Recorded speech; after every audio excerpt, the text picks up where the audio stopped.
এটা বাদাইম্মা, নিজে নিজেকে বলে নোয়াখাইল্লা বাদাইম্মা।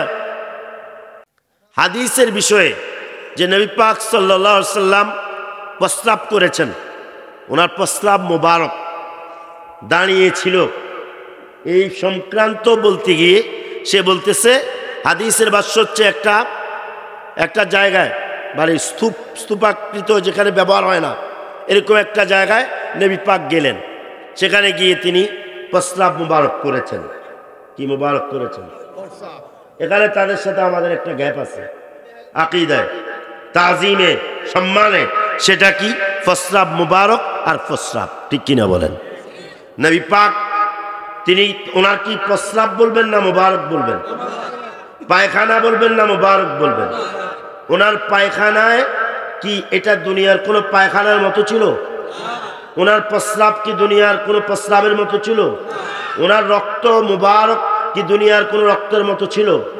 ওনার রক্ত পান করে জান্নাতের শুভ সংবাদ, ওনার প্রস্রাব পান করে জান্নাতের শুভ সংবাদ।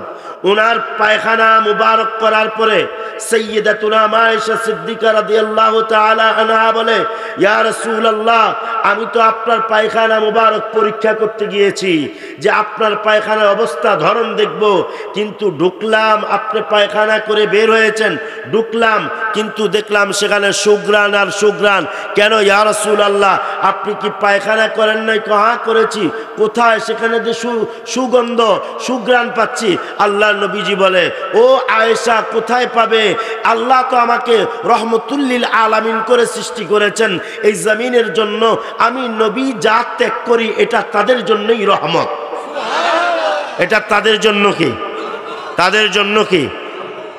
এই হাদিস কেনা আপনার আশ-শিফা বিতারিফি হুকুকিল মুস্তাফা কিতাবের মধ্যে ইমাম আল্লামা কাজী আয়াদ আল মালিকি তিনি সেখানে উল্লেখ করেছেন মা আয়েশা সিদ্দিকা রাদিয়াল্লাহু তাআলা আনহা থেকে।